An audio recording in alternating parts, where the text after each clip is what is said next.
కృపామయ TV వీక్షకులందరికీ క్రీస్తు వారి పేరిట శుభాలు వందనాలు తెలియజేస్తున్నానండి. యేసుక్రీస్తు వారి యొక్క పరిశుద్ధ రక్త నిబంధన క్రొత్త నిబంధన 8వ భాగంలో ఉన్నాం. యేసుక్రీస్తు ప్రభువు ఎంత దారుణమైనటువంటి మరణాన్ని రుచి చూడవలసి వచ్చిందో మీకు చెప్తానండి. కానీ ఒక మనిషి ఊహించడానికి కూడా కుదరనంత భయంకరంగా ఆయన తనకు తాను మరణానికి అప్పగించుకున్నాడు. తెలియక చనిపోతే అదొక రకం, తెలిసి చనిపోతుంటే ఎంత భయంగా ఉంటుందో, ఎంత బాధగా ఉంటుందోనండి. ఒక 2 నిమిషాల బాధ కాదండి, ఇది గంటల కొద్దీ మండే సూర్యుడి కింద బాధలో ఉంటూ సిలువని మోస్తూ దారి సరిగా లేని కొండ మీదకి ఎక్కుతూ రక్తం ఓడుతూ తల మీద ముళ్ళ కిరీటం నుండి ఒళ్ళంతా చీల్చబడిన పరిస్థితిలో నుండి తన సిలువను తానే మోసుకుని వెళ్తూ ఇలా ఎందుకు జరుగుతుందో ఆయనకు స్పృహలో ఉంటూ యెషయా గ్రంథము 53వ అధ్యాయము 12వ వచనం అండి. మరణము పొందునట్లు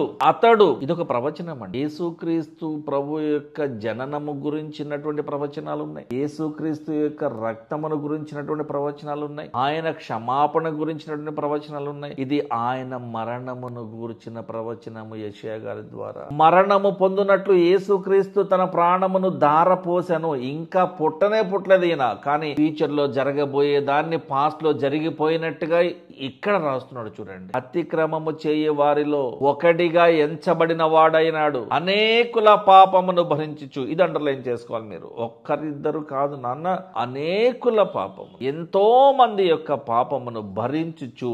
అందరి పాపము నేను ఎందుకు అనలేదండి అని మీకు డౌట్ రావాలి. ఎందుకంటే అందరూ కూడా పరలోకము వెళ్ళడానికి అర్హులు కారు. ఇస్కరియోతు యూదా అర్హుడా? కాడు. అవకాశం ఇచ్చినప్పటికీ హిజ్కియా మరి వాడుకున్నాడా? లేదు. మరి సంసోను వాడుకున్నాడు అవకాశాన్ని? లేదు, వాడుకోలేకపోయాడు. చివరికి తెలుసుకున్నాడు, అది వేరే విషయం అండి. ఎంతమంది తెలుసుకున్నారు? లోతు తెలుసుకున్నాడా? లోతు భార్య తెలుసుకున్నదా? లోతు పిల్లలు తెలుసుకున్నారా? పోనీ హాగరు తన కుమారుడైనటువంటి ఇష్మాయిల్ తెలుసుకున్నాడా? ఎంతమంది తెలుసుకున్నారు? కయీన్ తెలుసుకున్నాడా? చంపేశాడు తమ్ముడు. అనేకుల పాపమును భరించుచు తిరుగుబాటు చేసిన వారిని గూర్చి విజ్ఞాపనము చేసను.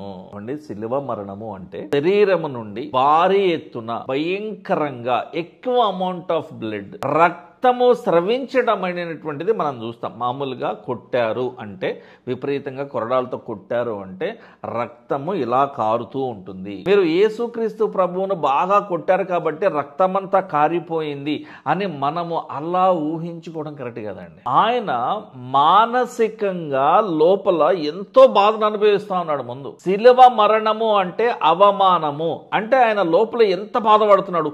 బయటకు దెబ్బలు కనిపిస్తున్నాయి, రక్తం కనిపిస్తుంది, కళ్ళకి ఇక్కడ ఈ తల మీద ముళ్ళ కిరీటం కనిపిస్తుందే, కానీ ఇంత రక్తమోడుతున్నాడు యేసు ప్రభు. అయ్యో మా కొరకు నీ పరిశుద్ధ రక్తాన్ని కారుస్తున్నావు అని అనుకోలే అప్పట్లో వాళ్ళు.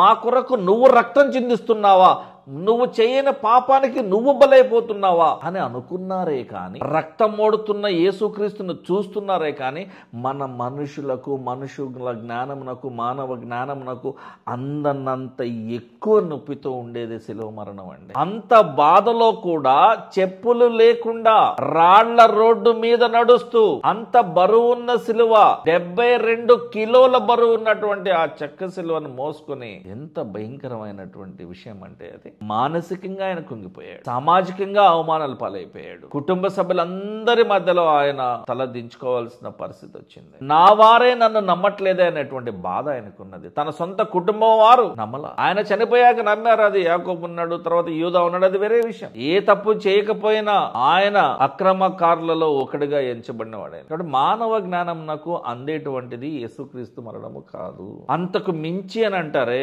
అదనమాట ఇది. Beyond your wildest imagination.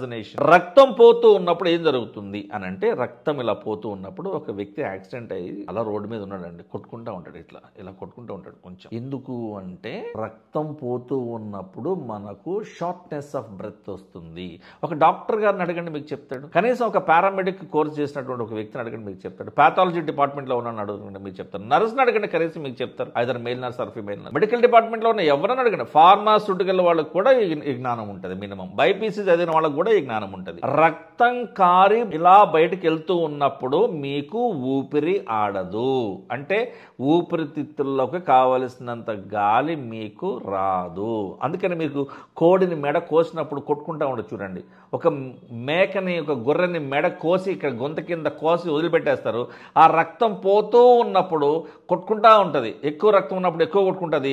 ఇక చివరికి రక్తము మొత్తం కారిపోయి లాస్ట్ దశలో వచ్చేటప్పటికి కొట్టుకోవటం మానేసి జస్ట్ ఒక చెవి అలా కదులుతుంది, కాలు ఇలా కదులుతుంది, తోక ఇలా కదులుతుంది, నోరు ఇలా తెరుస్తుంది, అంతే. అంటే ఏంటి, రక్తం అంతా కారిపోయింది.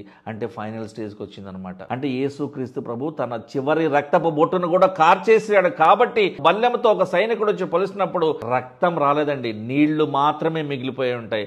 ఆ నీళ్లు మాత్రమే వచ్చాయి. యేసుక్రీస్తు ప్రభు ప్రార్థన చేస్తున్నప్పుడు ఆయన చెమట రక్తము రూపంలో కారింది అని లూకా సువార్తలో లూకా అనేవాడు ఒక్కడే రాశారండి.